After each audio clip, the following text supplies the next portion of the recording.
Hello and welcome to the very first episode of Red Team Raw, a video podcast series providing you raw insight into cybersecurity experts and their adversarial mindset.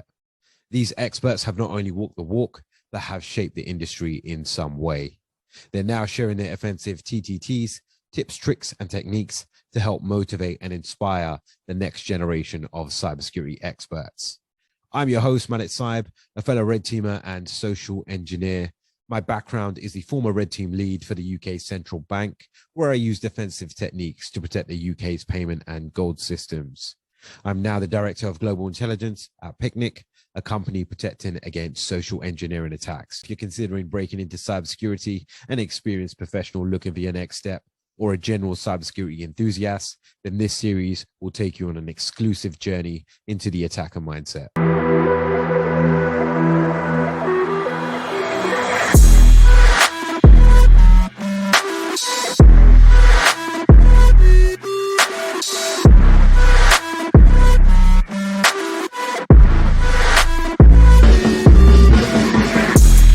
Today, we are joined by an InfoSec legend, most famously known as the creator of CrackMapExec, the creator of SilentTrinity, the founder of Porchetta Industries, and known to the Twitter gods as Bite Bleeder. Ladies and gents, please give a warm welcome to Marcello Salvati. Hello. Nice to be here. Nice to be on your first ever episode. Damn, this is like I'm bucket list, you know? You're a legend, right? Yeah. I got bucket list that I've been on the first episode of what this is gonna go global. It's gonna be like the most famous thing in the world, 100%. Yeah. I'm calling it right now. Yeah, good to be here, man. Nice to be speaking to you. Yeah. And honestly, like, you know, you're so humble in your intro, which is why I had to give you like an out there intro, right? So DJ Khaled. Yeah, exactly. Or something, yeah. Marcello, why don't you intro yourself for those who don't know you and talk about like where you are at the moment. Let's just begin there. Yeah, sure. So I've worn a couple of hats over the course of the years. I've been in InfoSec professionally for around 10 years. Going on 10 years, non-professionally, a little bit more than that. I started out just developing open source tools, offensive tools for the information security community. And then it sort of all snowballed from there, for one reason or another. I found myself working at a number of consulting companies. I started out at Coalfire, went to Black Hills, information security, and now I'm a security engineer at SpaceX. And so previously at the previous consulting companies, I was taking on the red team hat. I was doing pen testing and red teaming. Now I'm at SpaceX, and I'm on the other side. So I'm sort of straddling the lines, I guess, between red team and blue team. I'm sort of like a purple team guy, I guess, over at SpaceX. But I mostly do just general security engineering over there. Basically changing the world right now. Yeah. We're trying. We're doing our best. We're doing our best.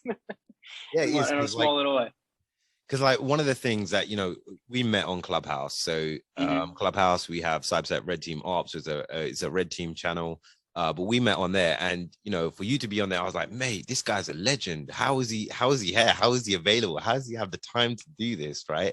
And for those who don't know, like, you know, CrackMapExec was, and I always say it was literally my tool on a pen test. Is like, yes, you got in CrackMapExec, password spraying, you know, do what you need to do, compromise the target, bang, that's it. Lateral movement. And you know, for you to be on there and even for you to be here today is such a privilege. So that, you know, I hope all the viewers kind of appreciate who you are and, you know, how you've shaped the industry. And you've definitely come from like a red team space. There is conversations about like, do you stay a red team long enough, and do you go purple team and blue team later down the line? Because that's why I hear from a lot of professionals like, that's kind of where you transition, right? Correct. Yeah.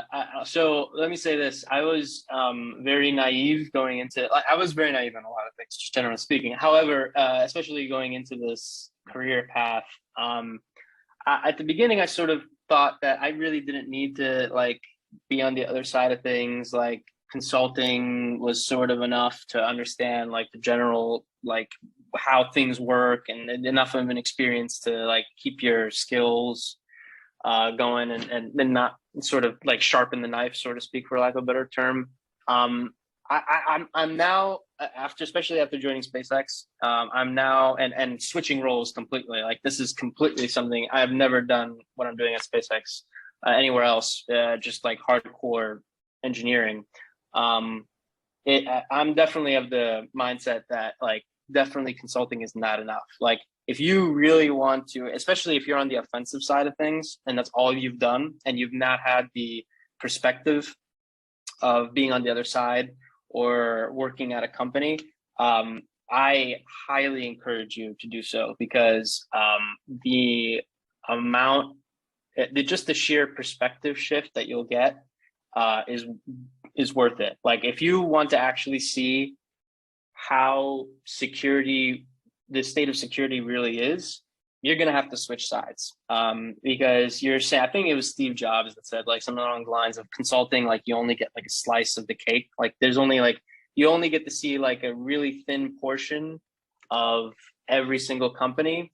And it's not necessarily like, you can build up your skills doing it, but it's not necessarily like the entire view. It's not the whole view. Like he was 100% right. Like you need to, if you want to see the state of InfoSec, you need to be on the blue team side 100% for at least a bit, or at least, I mean, that's just my. I definitely agree. Like I moved internal. So I was at consultancy as well for a number of years. I was at PwC, and then I moved to central bank in an internal team, and the perspective is so different because now you understand the risk to the organization. You can go out there and say, hey, I've got a critical, but actually, what leg ups have you got to get in that position? Like they give you access, especially like, coming from an internal organization such as I came from, it takes 3 weeks to give you access to certain things. And here you are coming in as a contractor saying, yes, I've done X, Y, Z. It's critical. Nah, mate, Exactly.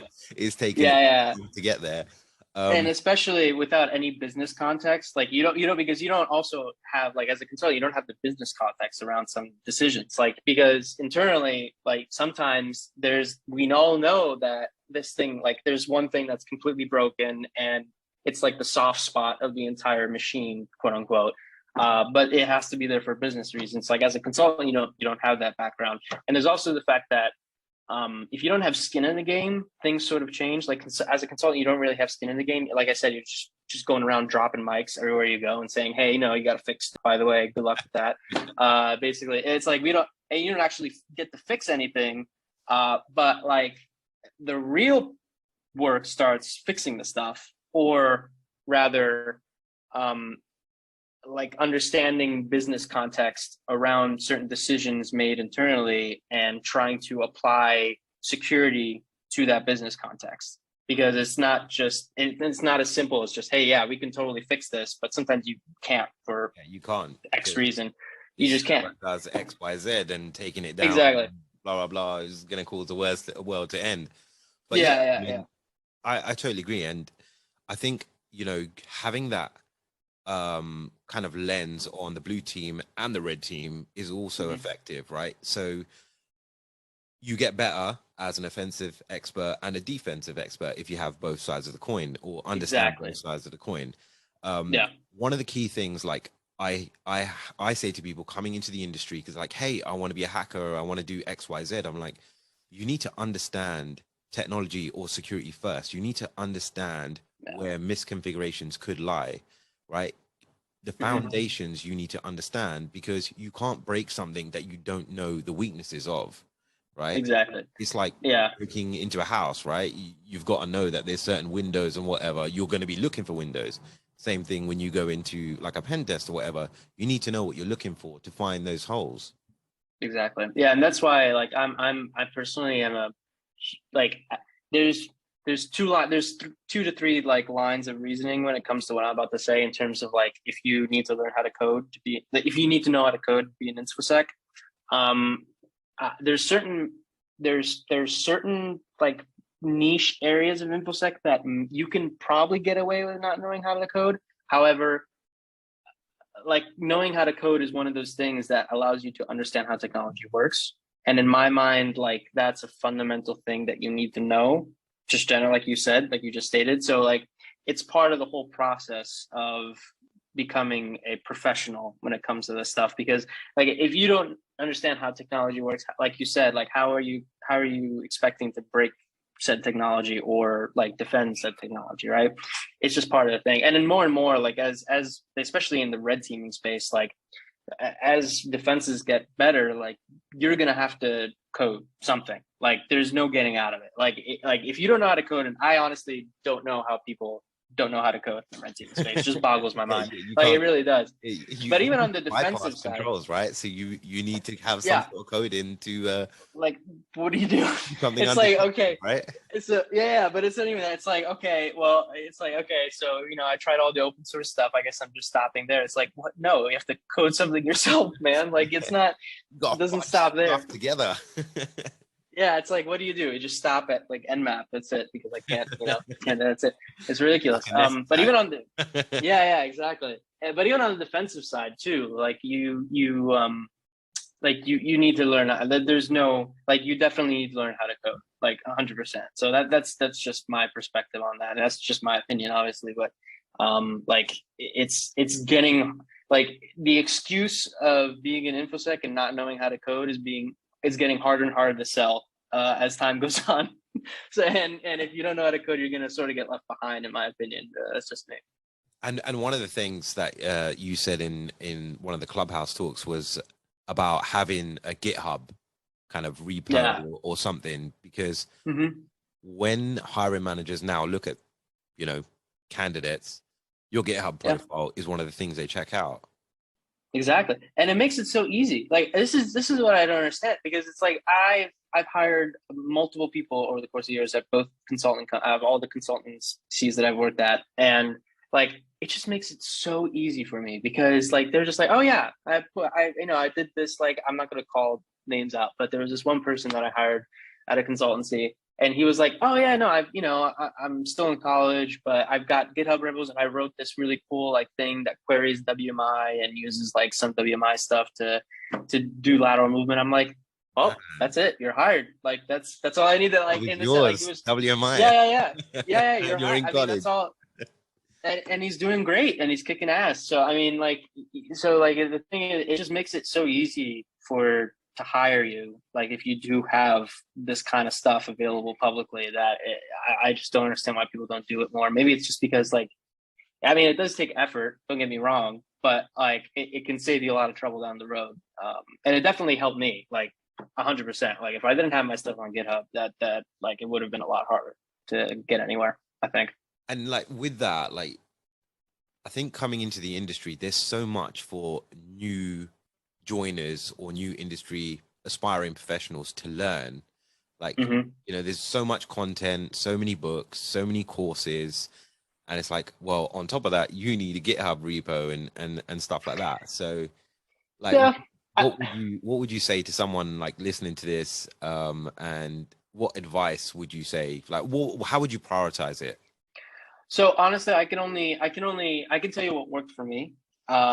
Because because everyone got to like everyone gets to specific goals in their life very differently. I think, just generally speaking. However, what worked for me is the GitHub stuff.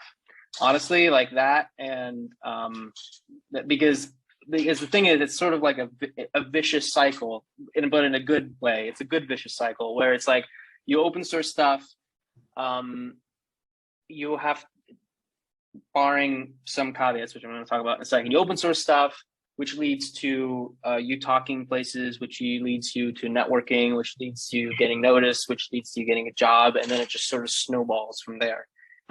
So like that's what happened to me. And it, like the stuff that I published really did serve me well from a career standpoint. But I think a lot of people tend to underestimate that a lot of that depends on the reach you have.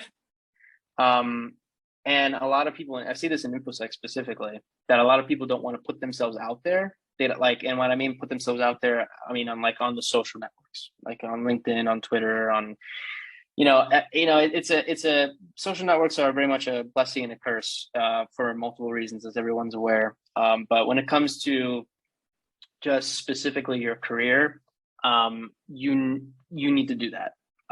That's something like, if you think that people are just going to magically find your stuff and you're going to magically get like notoriety from it, that's not how it works. You have to actively go out, put yourself out there, and put yourself in uncomfortable situations, like speaking, which is one of my big uncomfortable situations. One of my big uncomfortable situations, but you sort of get used to it. You sort of get used to it. And it definitely helps you too from just a sheer personality perspective as well. I am to an extent still very much an introvert, but public speaking like helped me enormously overcome a lot of things from a personal and professional standpoint. So there's that as well. So there's a number of benefits, but I think that say networking all the time, right? Yeah, exactly. But I think one of the key points that I want to emphasize is that you do have to put yourself out there. You need to go on Twitter or whatever social network you prefer to say and say, hey, I did this. Yeah. You can just leave it at that too. But if you don't do that, it's not going to work. You need to put yourself out there. There was always this fear, like from the beginning. Maybe people see this at the moment. It's with anything really. It's like, well, I'm just getting started. Am I going to get grilled if I put myself out there? Like, they're scared of that failure, right? Yeah, but I mean, like, it's there's nothing wrong with failing. Like, and honestly, like it to an extent, because obviously, people can get nasty on social media. To an extent, it does help. Like critical feedback does help in a number of ways. So it's healthy to an extent. I wouldn't be scared of that kind of like failure, quote unquote, in that sense, of getting grilled, because that's just part of the process. Like that's just part of the process of you learning. Like if you expect that you're not going to fail while learning, like that's impossible. Like you're going to fail. I cannot even. It's like try harder, right? Yeah. Like that's just. Yeah. As much as as much as they push try harder, they do have somewhat of a point. Like it's just part of the process, and you just gotta play with it. Literally, like since my OSCP, like try harder has always been my mantra for everything I do. Like gym, try harder. Whatever I'm doing, try harder. Yeah, I mean, persistence is probably one of the most powerful things. Just generally, like if you persist at something, you will get better at it, no matter what. Like it doesn't matter how talented you are. Like persistence is just the one of the most powerful forces just in the world, I think, when it comes to anything. And like especially in InfoSec, like you just got to go with it. Got to try harder. You spoke about like your public speaking, and I know you've spoken at Black Hat as well. So why don't we kind of backtrack a little bit before we get to Black Hat? Like, what was your journey coming into like InfoSec? Like, what was your background? How did you go through it? And then, walk us through how you got to Black Hat and then how you've got to where you are at the moment. Yeah. So I grew up in a very remote area in Italy. And there was not a lot to do outside of, hunting and I guess farming it's pretty much that. Outside of that. Farming. Yeah. No wonder you became an offensive security expert. Yeah, dude. It was a trip. That place is still a trip, let me tell you. But yeah, so I grew up in a really remote area. There was not much to do outside of my computer that my parents bought. And I honestly, it's all a blur, but to an extent, I got interested in security, and I grew up watching honestly, like a lot of DEF CON videos, a lot of just InfoSec talk for one reason or another, just to either learn subjects of interest or, so like that, it sort of gave me an inkling that if I wanted to at that point I didn't have a job, obviously, and I wanted to get the hell out of that place. But it sort of gave me an inkling that like to sort of fast track that whole getting a job and getting the hell out of, the little place where I was. I sort of started into doing that in one way or another. But even before that, I was starting to write Python, and I was publishing stuff. And my first ever talk actually was at 44Con in the UK. Oh, wow. Yeah. That was you. Yeah, exactly. Yeah, my first ever talk. In the UK. Yeah, in the UK, and that was awesome. And basically from there, it sort of snowballed where I got invited to, I think, what was it, Black Hat Asia? Black Hat Asia in Singapore. What was it? What was the talk you did at 44Con? So 44Con was about MITMF, which is the first ever project that I published, and it was a man in the middle framework. It was like trying to be EtterCap, but at least better until BetterCap came along. And that it was about that mainly. And then the Black Hat Arsenal talk in Singapore was about that as well.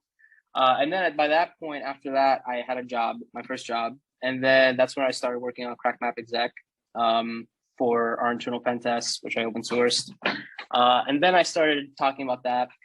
And then it just kept going on like that. So basically my thing was I write a tool, I talk about it, write a tool, talk about it, write a tool, talk about it. And I still do that to an extent.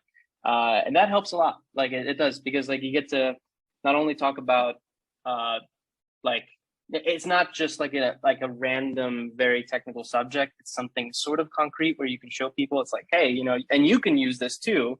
Yeah. By the way, like it's available publicly. I think even if you snapshot that and like said that to an individual, hey, create a tool, talk about it. Like you're doing something technical, you have something to show, like you said, you've got something that hiring managers will be able to have something concrete. Then going out there talking about it, you're gaining that exposure in the industry. Yeah, definitely. Yeah, and also like your repeatability, your pattern. Yeah, exactly. It helps, especially if you're just starting. And on top of that, like doing public speaking, if you haven't done it before, definitely puts you in your non-comfort zone, which is probably what you want to strive for, honestly, just generally speaking. And it really helps. And what's great about that is that it led me to doing some trainings as well. So I taught some trainings at Black Hat. I did like some pen testing trainings at Black Hat, and then that led me to for a while teaching at SANS. So I was co-teaching the Python Sec 573 class, the offensive Python class there. And then I stopped doing that, and now I just switched sides over at for security engineering. So like honestly, like that, generally speaking for me, but also for like a lot of other people that I know and some who are very close friends, like publishing stuff and doing conferences do help a lot just for your career, generally speaking, in InfoSec. Mate, that even like your SANS and your journey of what you've done, it's just extraordinary. Like I can't believe that you have done so much. And we talk about how you got to this point, but how do you manage your time? Like one of the biggest things that we find in InfoSec is like burnout, right? And we talk about it all the time with like other InfoSec professionals about the constant need for doing an engagement, the constant need to improve because technology is always evolving, and then adding value to your portfolio. And you're like proof in the pudding that you've done it all. How do you do that, and how do you avoid burnout? So the short answer is I started doing this when I was like 10, 12 years ago. I was a lot different person back then. And the answer is I really didn't manage my time in the sense that all I cared about was doing the tooling that I was doing. And that led to me like going down a really rough road of a bunch of health problems as well. So which I'd stress that avoid that at all costs. So now that I've experienced that and I don't want to ever experience that ever again, I sort of try to manage my time a lot better, specifically in terms of like actually taking care of myself, which is very important, turns out. But I think it comes down to, at least for me personally, like I don't force myself to do anything. Like if I don't want to do it, I don't do it. If I want to code, I code. Like I find that it really starts becoming like detrimental if you're forcing yourself in doing stuff and this kind of stuff. That's where I sort of had my little breakdown a while ago, because I was actually forcing myself to do this stuff nonstop for one reason or another. I think like just do what you feel like doing and call it a day. That's how I manage burnout specifically. Like I make sure that nobody's forcing me, or I don't force myself to do this kind of stuff, or like I just basically go with the flow, whatever I'm feeling. But that's what works for me. Like everyone's different when it comes to this stuff. Yeah, I mean, the way that I have kind of like I've been in a similar situation where I'm like, mate, I've got so much going on, my head's about to explode, right? And yeah, definitely. How do you continue doing engagements, continue developing, and then do the rest of the whole, you know, family life, even like gym for me, like one of the big things, a big staple for me was the gym, and like with COVID, obviously that went down the drain. Like we won't talk about Boris, but you know, he closed all the gyms. It's like, well, all I'm doing now is sitting at a desk. And how do you kind of get yourself back into the cycle? And one of the things, like even for development for me, was block booking it. So I would say I want to do 2 courses a year, and I'd say I'm going to figure out, I'm going to do it in this month. I'd set myself a deadline, and I would probably just take holiday off work or whatever it was to go and study that, because I don't have distractions. Yeah, I know I'm using my holiday to develop, but at the end of the day, you're investing in yourself, right? Yeah, exactly.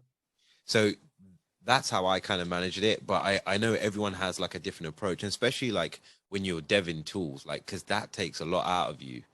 Yeah, it does. Like, I think people tend to, like, if you've never done it before, just tend to underestimate. But like, especially since like a lot of this stuff is done like off after you work, so it's basically working 2 jobs, in a lot of nights with very little sleep. And at the time, like, I didn't really understand.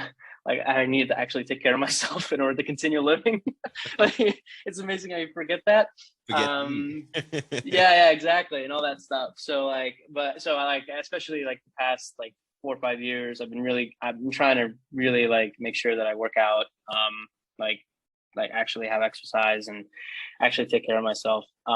But I think it's, if you've never done tool development before, especially or anything open source related, like, you tend to underestimate how much hard work it is if you actually care about maintaining it for any decent number of people. I think that's generally like definitely an experience. I definitely think everyone should try it. But yeah, it's definitely a commitment.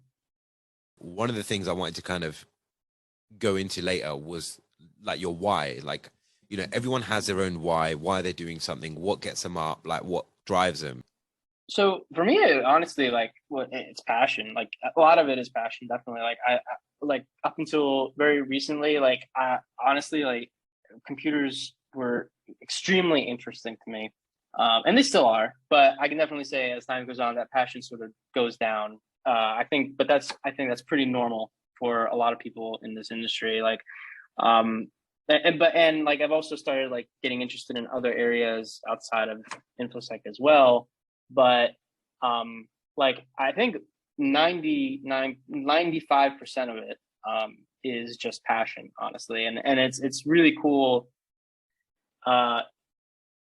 looking at a specific technology that may not have been like looked at before, from a security perspective, at least, and that kind of stuff, for one reason or another. But so like 95% is definitely passion, at least for me. 100%. Like, You can and I don't have, like, you know, from your journey, and you know, it was either hunting, farming. yeah, computers, right? exactly. I didn't have a lot of options. But yeah, that's good enough. All right, cool. So I want to kind of jump into like some red team stories, and you know, maybe you've got one that you're most proud of, or is interesting, scary. Like I've had I've had it all. I've had a WAN scanner before, which is like literally gone into a data center and scanned the whole world, gone out of scope. Yeah. That was pretty dangerous that he did that. But like, what's a red team story that you can talk about? You can talk about generally, right? So yeah, there's like, I think unfortunately in my particular case, there's a bunch of them that are really funny, but I think I really can't talk about for one reason or another. Uh, however, oh man, like I think a lot of the funny stories that I have are mostly just during physical assessments because like as oh one, mate, we love them. Go for it. yeah, as one expects, like I was one time like doing a red team on this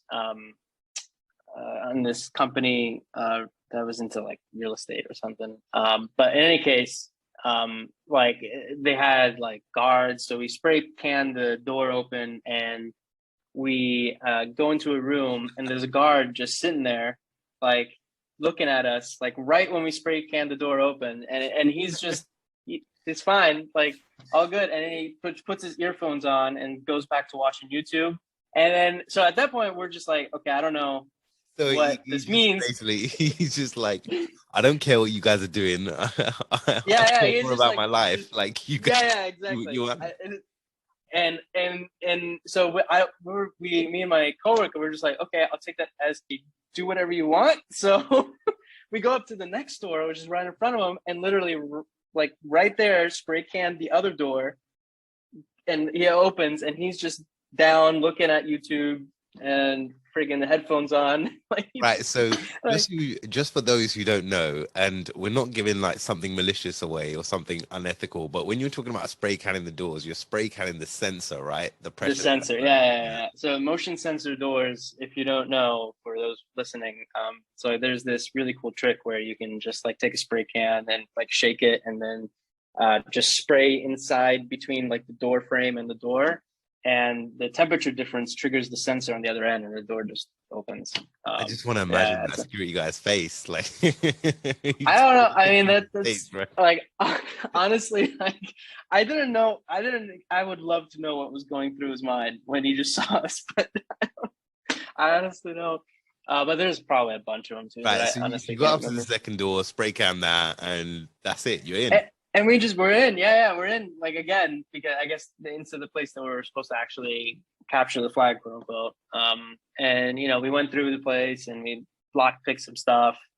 Um, and we left like a business card at the at our point of contacts desk, which was funny. That's definitely a funny one. That stands out. What about But like a red team, well, social engineering kind of engagement, or maybe even campaigns, like a social engineering campaign, like oh, one of the things that stands out, and this is one of those things that I think not a lot of people look at, but what I like to do, and I still like if I did do red teams, I guess, is looking for companies that have like conferencing, like open conferencing things on the internet. Cisco being one of them. Like sometimes companies have, I forget the name of the Cisco product, but it's like this video conferencing solution by Cisco. And you WebEx. have, yeah, WebEx. Yeah, it's probably that. A lot of companies have like a specific subdomain for that. So it's like WebEx at company.com. And sometimes they don't actually password protect that. And they do that on purpose sometimes because for new hires. So like if you're a new hire, you join this conference that onboards you and all that stuff. So during a red team, we found that, and we just randomly joined like one of these new hire trainings, and we put our names like with the company name to like pretend that we were from the actual company, and we just in the middle of the new hire, we just messaged people personally saying, "Hey, so your mic is on. Run this like command on your computer." Man. Yeah. Yeah. So that works really well. Incredible. You probably can get it, but that works. Yeah. That is pretty crafty. That works really well. What about like? Do you have a scary one where you were like, where you've got in and you're like, oh man, like I'm gonna get caught, like? Not necessarily caught, but and this is one of those things where it's like, but I definitely like for all like double check your scope and double check where your like beachhead is all the time, because sometimes mistakes do happen, and it's very important that you have safeguards in place on all red team engagements when it comes to that, because sometimes your payloads do not run where you want them to run, and they run on other places that you don't want them to run. Yeah. It should be So it's compiled only to execute on your target domain, right? yeah, exactly. If And you that's haven't why, got that, go back exactly, to the and that's drawing why, board. yeah, and that's why environmental keying is very important. But sometimes when you're in a rush, you don't do that, and mistakes happen. So that's one of those things where you have to be very careful of in terms of when it comes down to these kind of things. That was kind of scary, I think, for me personally. That was interesting. So, like touching on like the social engineering for a minute, like how many times has the human been the weakness? And when you do red teaming, do you target the individuals first? And if you can talk about some kind of experiences with like social engineering that you've done, obviously breaking in and stuff is cool, but like maybe on like the digital scope and Yeah, I mean, like the video conferencing thing was one of them. But like definitely, I think just generally speaking, it's getting harder and harder to find like technical vulnerabilities at the perimeter of companies for one reason or another, be it just general security maturity, be it companies transitioning to like beyond corp zero trust stuff, or the castle-like mentality that network security teams still do have to this day. As much as we preach defense in depth, sometimes that's just not possible in certain environments. So there's still like, secure the perimeter, make sure that, there's nothing there. So there's more of a security focused eye on the perimeter than anywhere else in the company. So you won't find like direct things that you can just exploit over the internet. So most of the time it's in parallel where you do OSINT, and at the same time, while you're trying to find technical vulnerabilities that you can actually exploit without user intervention, you also conduct like a phishing campaign on the target, assuming that like you actually have other people working on your pen test or red team or whatever. So I think that's my general experience, is that you sort of do those two things in tandem with another person. Like there's been very few times that there's been very few times where initial access, at least personally for me, wasn't because of was because of a technical vulnerability and not like human failure, in terms of like phishing or spear phishing or whatever. And either that, it's also like maybe like smishing with like SMSs or over voice, that kind of stuff. And most of the time, like it's definitely been social engineering in terms of getting initial access, 100%. yeah, convincing the human, right? Because as you said, like the vulnerabilities are so hard to find now, especially when organizations are moving to like that security posture, proactive monitoring. Yeah. But you got a new joiner, bang, like that's going to be your weakness. And that's where I see, well, personally I see that this is the gap at the moment. It's like the social engineering aspect. It's all good having individuals go through cybersecurity awareness training and not to click links, but essentially, how do you help them become better?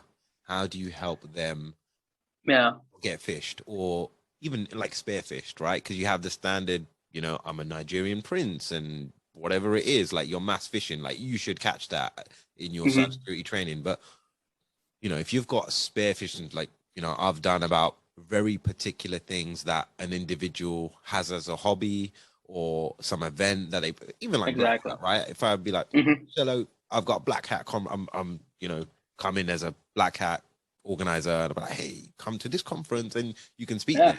Like I'd click that. I'd click it.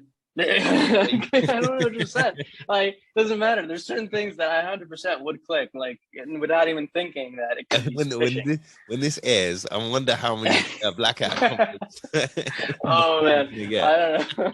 Oh, hopefully not a lot. Well, I'll make sure to be extra short when I get those now. But that's another way of like preventing this attack. It's like making the end user aware that based on this information that you have, you can be targeted in this way. And just like we've said it now, you're going to be more aware if you get loads of black hat conference invites, right? Oh, 100%. Yeah. And this is how we kind of mature the individuals. Exactly. But even in like the InfoSec, like I think, what was it, like 3-4 months ago, there was like a North Korean campaign targeting security researchers where they were like actively trying to, like on Twitter or something, but it like sent like people that were known for certain kinds of like exploits, like links to try to like get them to click on it to like to spy on their research or something along those lines. But like it's definitely something like, and there's so much you can do from a technical perspective in a business context, obviously, because in the perfect world, again, and we've been preaching defense in depth for a very long time, and it does work, but in a business context, sometimes defense in depth isn't an option for one reason or another. Sometimes like you can't put in technical controls for one reason or another. So at that point, you're sort of relying on like the individuals as your first line of defense, like in terms of like being extra careful and stuff. And I've seen, and this has sort of been getting better, just I think personally, like there's definitely a lot more awareness, both from end users all the way up to like C-level executives when it comes to this stuff. But it definitely can improve in one way or another. So yeah, I agree. Like it's definitely interesting to try and approach things from like empowering the end users as opposed to technical controls. Where do you think this is heading? Like in 10 years, like maybe 5 years and maybe in 10 years, like where is it going? So I have a pretty pessimistic view on this, honestly. I personally think we're sort of going to be at a turning point in like the next 10 years or so. When it comes to a lot of this stuff, when it comes to security generally. But, and this is like, if you take a look at some of the videos that the CEO of Thinks Canary has, he spoke at Black Hat, and he has a bunch of really interesting, thought-provoking talks about the state of information security and just the industry in general, which I encourage people to look at because it's definitely interesting. But I do agree with him on a lot of things. And one of the things that I do agree with him, that I don't think technical controls are going to be the technical solutions are going to be the driving force to getting everyone to be more secure. I personally think it's going to be policy, whether that be at the like nation level, like from a political standpoint, because the fact of the matter is right now that security is just too damn expensive. And it's not affordable. Like the economic bar to effective network defense needs to be dramatically lowered in order for anything to improve, just generally speaking. So and that's obviously my opinion. So with that in mind, like we can preach a lot of stuff in this industry, but at the end of the day, the people who like the way to have the most impact and to actually get stuff done, at the end of the day, people create the technology. So in order to get stuff more secure, in my mind, you're going to have to like get stuff done through people as opposed to computers. Because especially like specific things like Active Directory, for example, right? Like that's a dumpster fire. Like Active Directory is just straight up a dumpster fire. Like no ifs, ands about it. Like Microsoft can preach all they want about Azure, like how it's better. That is also a dumpster fire. Like 100%. Like because then you're just relying on that thing, right? Like, that having Azure has now opened up a lot more environments for attack. Yeah, and it's just like, and every other day I hear about like, oh, there's this like small little thing in Azure that like leaks all of your clear text passwords for like an app service or something. So basically, we're just replacing the dumpster fire that is Active Directory with another dumpster fire in someone else's computer, and anything else. So, but the problem with Active Directory is that every freaking thing uses it. Like 90% of the world uses it. And you're not going to improve, like and to make Active Directory secure requires a lot of moolah, a lot of money, both from a technical standpoint and a human standpoint. And even for that, and even like you said, even resources in terms of like downtime and being able to. Yeah, that's just not possible sometimes. Yeah. Like it literally is not, like both like from an economic perspective or business perspective. So like the only way I see an out of this is if Microsoft gets forced to actually do something about this, like in terms of making it affordable for the small businesses to actually properly secure themselves. Like, because there's no way a small business is going to be able to pay for like the license necessary for logging. Like I didn't even know about this, but apparently like if you want logging in SharePoint, you need to pay more. Like it just doesn't come with like that kind of stuff is unacceptable. Paywalling security is unacceptable. So that's just my line of thinking. But like you said, like for small and medium businesses, they have no chance right now. Oh, yeah. They can't even. Yeah. They might not even know like cybersecurity experts, or they might outsource it, and those outsourced companies might not be the experts in it. And it's like, his liability, his job, the company gets breached. What do? Ransomware, boom, the company's out of business. So yeah, I definitely agree that there is a gap. There is something that Microsoft needs to do, even on, small, medium business level. Like, what do they provide? Exactly. And it's not just Microsoft. I'm just singling out Microsoft just because like it's my bread and butter in terms of like what I deal with in terms of both from a red team and a like a defensive standpoint. However, like it's not just Microsoft, but also like this is exactly what the CEO of Thinks Canary talks were about. Like there's like only a small percentage of companies at the top level that I can actually afford to actually be effective in their defense. And everyone else is pretty much screwed. Like it is just so expensive to actually secure stuff for a multitude of reasons that it's just impossible. And I'm personally starting to agree more and more with what he's saying. And I've come to a pretty good mindset that the only way you're going to actually change things is if you force these companies that have these prolific products to implement secure defaults and not paywall security. That's pretty much the only way things are going to change. Like other than that, we're just going to just keep going the way we're going, and it's just going to be a mess. But that's just my opinion again. But I want to get onto like what you're doing. Like you're doing some amazing stuff right now. Tell us more. I can't really talk about what I'm doing at SpaceX, but I can talk about what I'm doing just personally outside of SpaceX. So I funded a company called Porchetta Industries, and we're trying to see if we can tackle the open source sustainability problem of specific projects, specifically in the information security industry. I'm not trying to tackle the problem as a whole, but specifically in the information security industry, there's a bunch of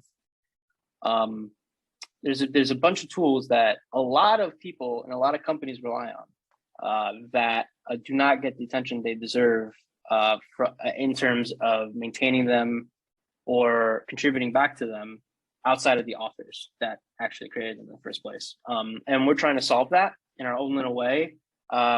We've adopted the sponsorware model of things, but we're constantly, we don't even know, honestly, we just don't know if this is going to work or not. But the idea is that we create a sustainable business model around open source InfoSec tooling to give back to these tools, the author of these tools, but at the same time, also give something in return to our subscribers. So the companies and InfoSec companies or individuals that that subscribe to our platform. So if you go to Porchetta.industry is now the website, you can subscribe to our platform, and you'll get access to exclusive content that the developers of some of the tools on our platform, some of the tools that are on our platform develop, and you'll get access to that for a period of time. And then after that, they'll be made open source. So it's like you get like some exclusive content, but at the same time, we're also continuing to give back to the community as well. So I feel like it's a... I think it's amazing. I think it's amazing what you're doing, because, you know, we spoke in the beginning about, you know, individuals coming in, creating some tools and, you know, getting their profile out there. If organizations are benefiting, and especially if they're part of their kind of streamlined model of defense or cybersecurity, and they rely on them, then, you know, the organization's paying whatever amount should be nothing to them. Literally, it should. That's right. And literally, like a Porchetta industry subscription right now is like I think it was like $6. Like it was like $10 for like 6 months or 12 months. So it's literally nothing. Hey, in fact, I've gotten coffee, right? yeah, it's a coffee, and it's like I've gotten people who literally told me, "Yo, it's too cheap. Like you should pump those numbers up." But the thing is, we're not sure if this is even going to work yet. So I don't want to pump numbers up if it's not going to work. So we're constantly, we have a ragtag band of people right now. Porchetta, me, myself, MPGN, SpaceX, and we just onboarded CFN6 on GitHub, who is the author of NPK, which if you haven't seen NPK, it's awesome. It's a distributed password cracker on AWS, which is really dope. Oh man, it's yeah. You have to check that out. It's really, really cool. And SpaceX obviously is the author of numerous very famous things like PyCats, for example. And he's very, very, very smart. And MPGN as well. And he's maintaining CME because I honestly don't have the time to do that anymore. Delegation, right? Yeah. So it's only fair that I compensate him for it. But all three of them are extremely, really smart people, really good people. And I'm happy to be funding them on their ventures. And we actually just published our first transparency report. We just donated. Tell us more. We donated just over $16,000 to all of those three people for all their tooling. And we're hoping that we can onboard more people as time goes on, and we can start distributing that money out to more and more projects. And we also got some really cool announcements and ideas for the whole business model that I hope are going to be really successul. I think it's going to be successful. I'm really optimistic about it. I think it's too cheap. Yeah, me too. I think it's too cheap. I think it's too cheap too. But for now, we're going to keep it like that because we honestly don't know what we're doing. I don't know what we're doing.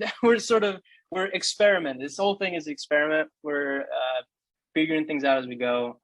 But yeah, it's just the fact that I was able to donate $16,000 because of this is pretty good for a start. Is this open for like individuals to contribute as well, or is it just organizations? No, it's open for individuals too.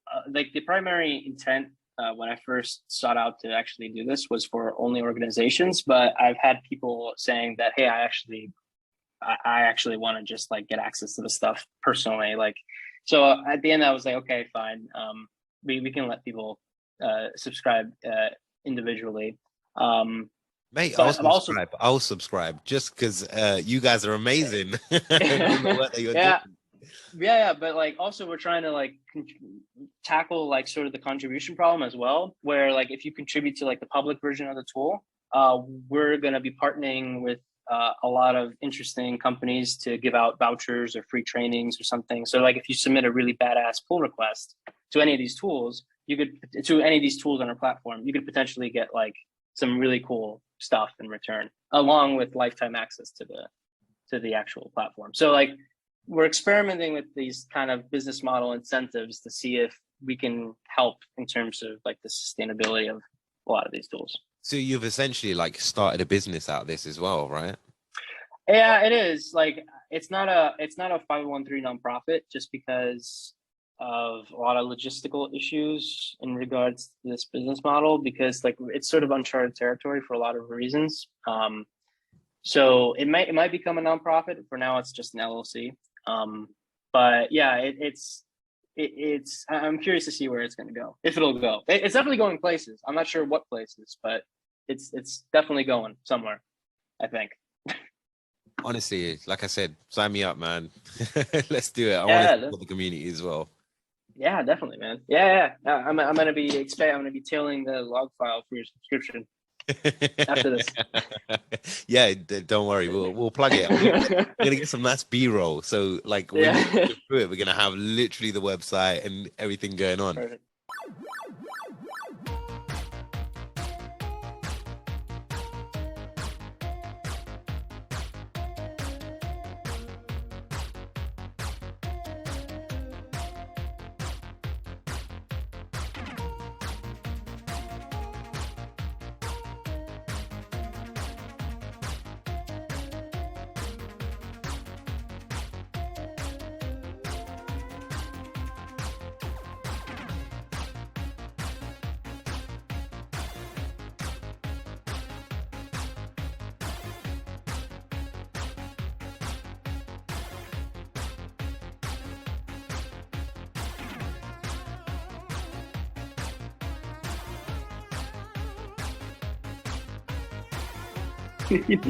Hey, fire.